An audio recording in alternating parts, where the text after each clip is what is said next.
Hey, how you doing? This is Adam Post. Hollywood expects massive woke backlash, self-censorship, and the end of pushing diversity.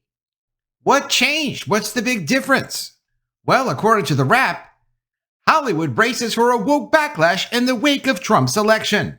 While a shift was already underway, especially among tentpole films, that means big money films, some see the potential for self-censorship. And some of us might say, self-censorship really is just good judgment. It's saying, I can't use entertainment to push my political ideology or my views on sexuality and how children should be raised because it's not necessarily mainstream. And if you're going to have a big budget movie, you'd want to do something that everyone would want to see. So you would appeal to normal, natural, universal themes. Not the latest trendy thing that's talked about in small corners of strange elite circles. But these people got a false positive. This is what led these people to destruction. This is what I mean when I say false positive. It's a test result which incorrectly indicates that a particular condition or attribute is present. They saw the success of Black Panther and they said, hey, this is a massive cultural phenomenon. Diversity is going to sell in entertainment. Diversity needs to be all over Hollywood. People did really believe that the commercial success had something to do with the color of the character. And in this case, sure, it did kind of work. There was massive attention to this being the first major Black character succeeding in the Marvel Universe. People thought, okay, we can do more of this and it will work financially. But they didn't look deeply enough because, of course, a lot of the success of this had to do with him being an Avenger and using the good credibility built up over years and years, decades of the success of the Marvel Universe and that very satisfied fan base. Comic book collectors, even going back to the 1980s and even earlier, always wanted to see the characters in film and TV. And of course, we understood you couldn't really do that because of all the technology issues related to showing all the action and fantasy and amazing scenery. You couldn't really do it. But as you were able to do it when Marvel actually delivered on the promise of what was possible for comic book movies, they had built on decades of people's interest. So sure, you could do Black Panther, and then they went ahead and did Captain Marvel. Black Panther was more legitimate, but also it was more of a push of a one-time thing of, okay, it's a first time that this happened with this Black character, given a massive showcase, and people were interested based on that. But of course, the novelty is going to wear off after a time. Then came Captain Marvel, which was tied into the Avengers in such a way that it leveraged the popularity of the Avengers. It was really an Avengers extra movie, and it didn't do as well as the other Avengers movies did.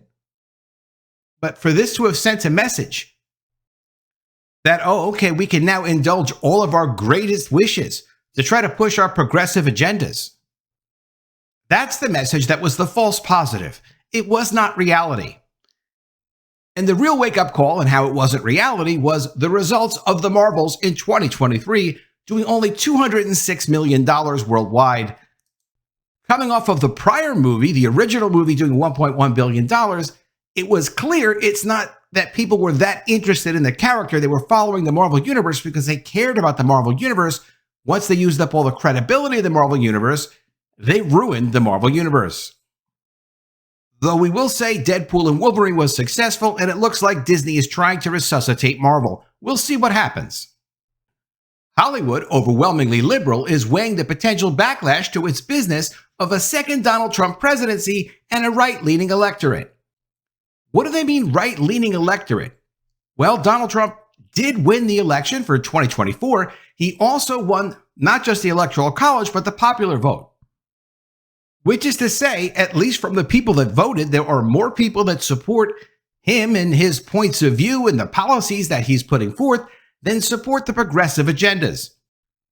It does make you wonder what Hollywood took as a message, validating themselves when Joe Biden supposedly won the 2020 election with Trump. Now there's no disputing it.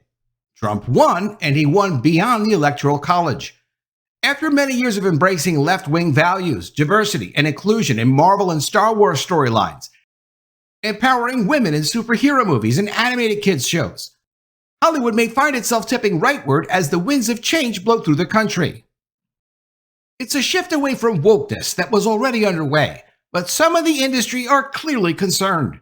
Quote, "We know that Hollywood loves to follow and not lead," according to Evan Shapiro, a film and television producer who told this to The Wrap.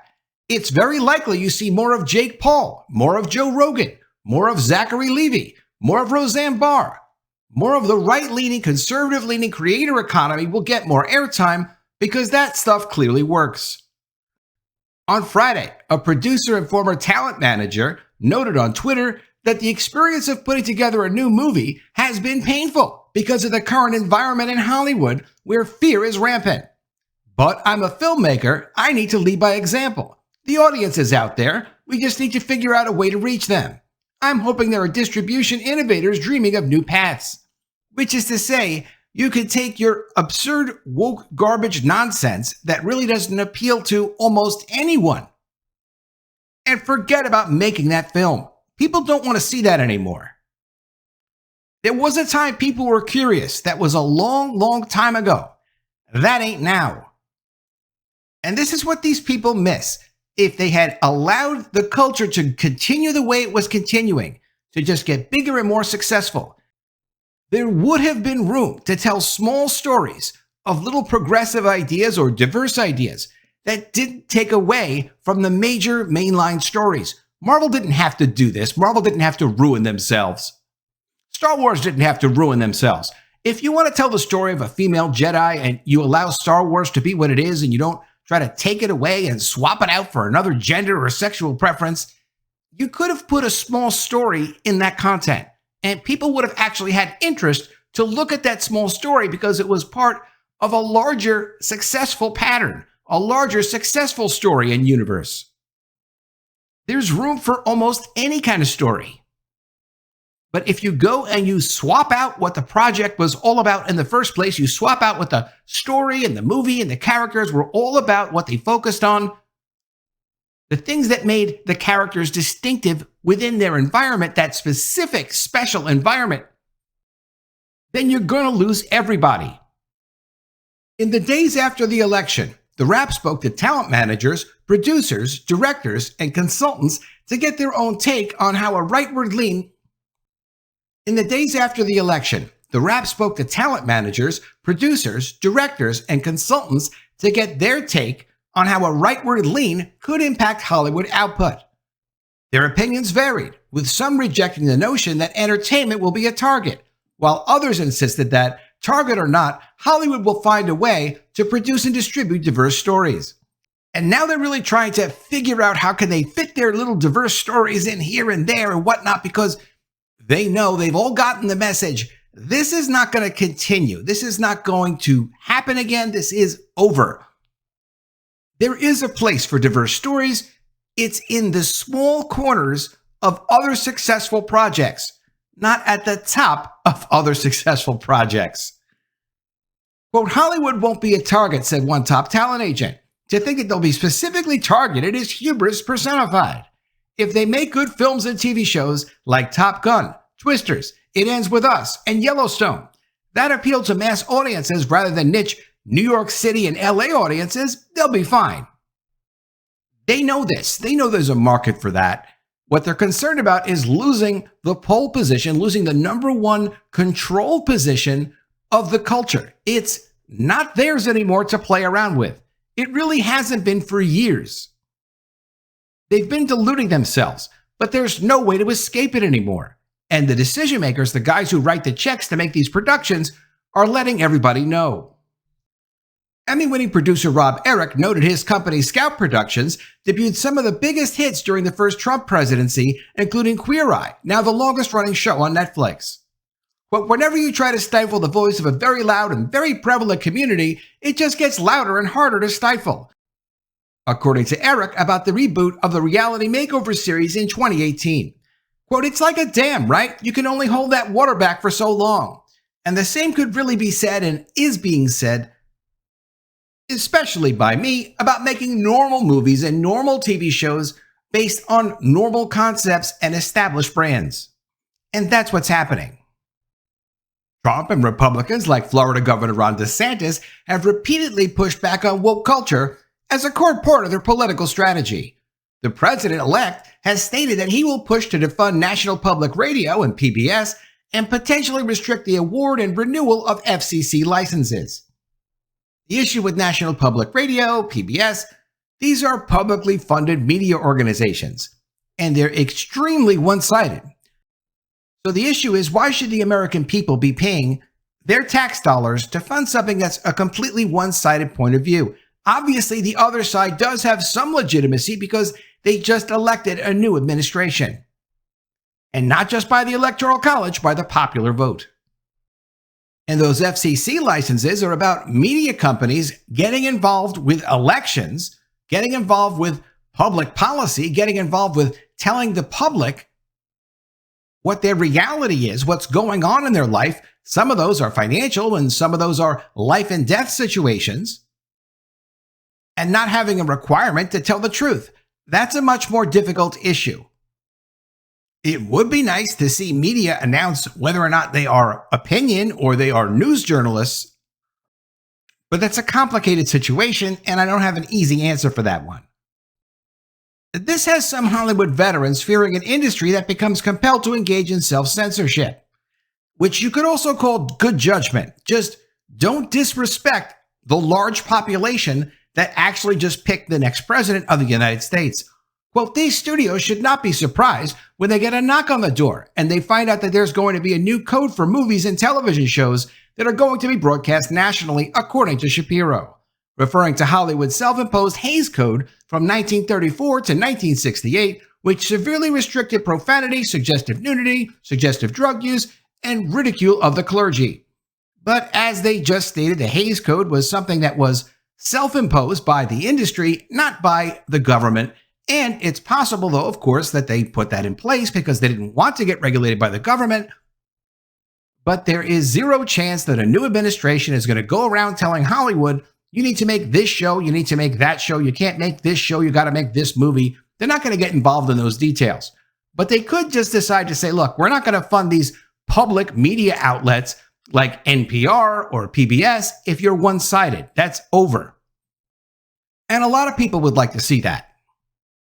Hollywood is already becoming less woke.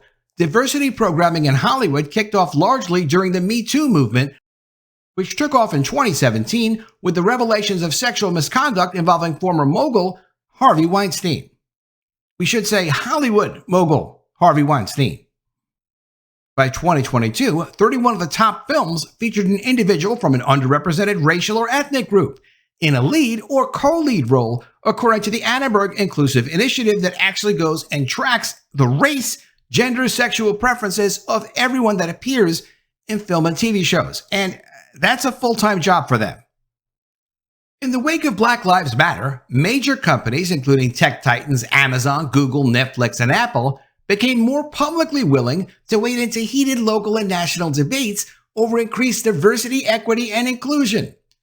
Amid a GOP backlash against woke companies, they've since backed off, in the same way that commitment for Black Lives Matter waned after 2020, according to a study. At the same time, Hollywood's diversity, equity, and inclusion executives have been exiting the major studios over the last year in droves.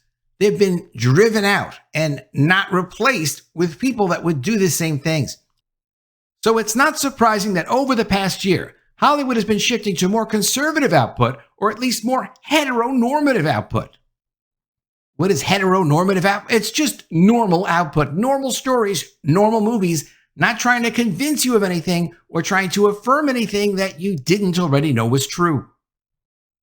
Marvel, the maker of the biggest and most consistent franchise hits, made a push to create a more diverse lineup after the runaway success of Black Panther in 2018 and the Brie Larson-led Captain Marvel in 2019.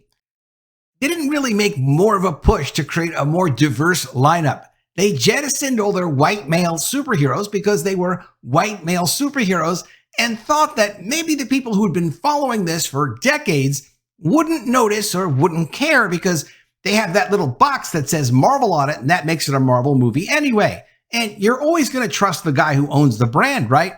It's not about trusting. It's about this is either interesting or compelling or it's not. People aren't going to pursue things if they're not going to get what they expect when they spend their money on an existing brand. And that almost completely killed Marvel. If not for Deadpool and Wolverine, there would be no energy left in the Marvel brand. Marvel also released TV shows, including Ms. Marvel, a TV show about a teenage Muslim superhero that did not do very well, and of course the absolute failure called She-Hulk. They spent more than $25 million per episode making these shows. Marvel typically spends $25 million or more making a show. And it's no wonder if you're not going to give the audience what they want, they're not going to support what you're doing. Now, upcoming projects from Marvel are less diverse. Next year's Fantastic Four has only one person of color in its main cast.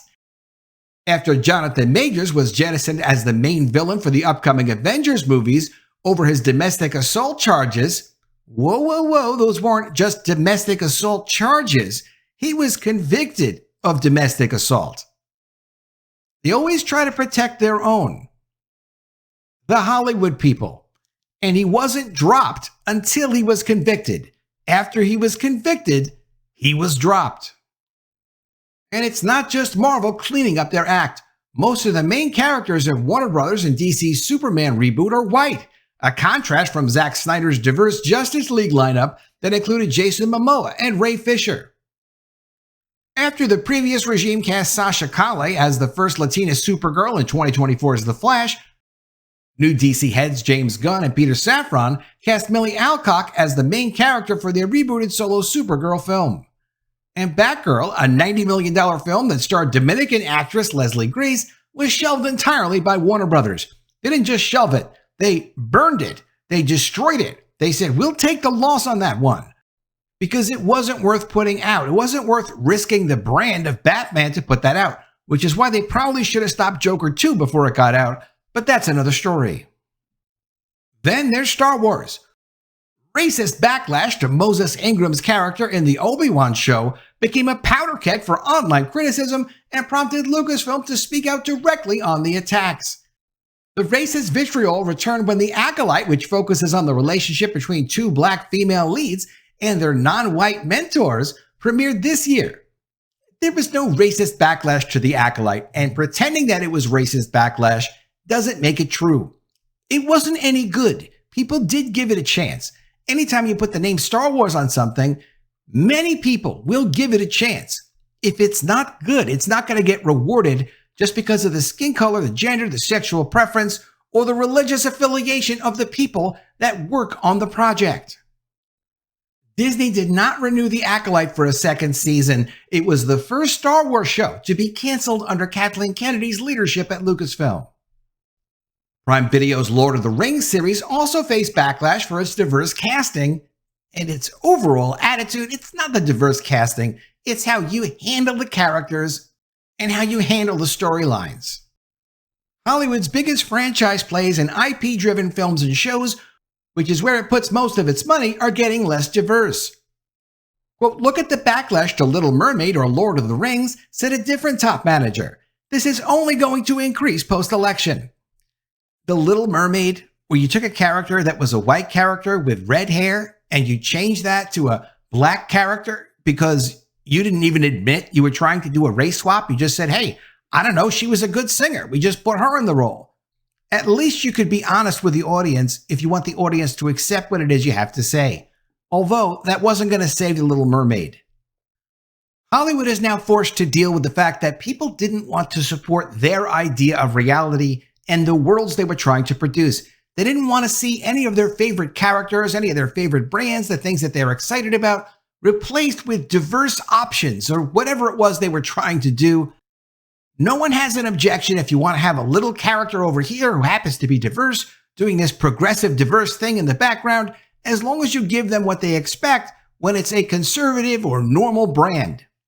You can't just turn Marvel or Star Wars or any other brands upside down, change all of them, change what they're about, and say, look, now you love this brand, that means you believe in progressive values. It doesn't work that way. Hollywood now knows it doesn't work that way. They've seen enough failure, and as these producers have complained, and people are saying they're not making those kinds of shows and movies anymore, especially not tentpole movies. Big budget movies. They're not into losing money anymore, and they can't afford to lose the money. Streaming has changed the industry forever, and now this new election looks like it's pushed it aggressively in the right direction.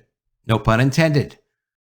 Let me know what you think of all this in the comments below. Always love to see your ideas. Please be sure you are subscribed to the channel. Click the bell for notifications, give me a thumbs up, and I'll see you again soon with another story. And if I don't see you, I will miss you.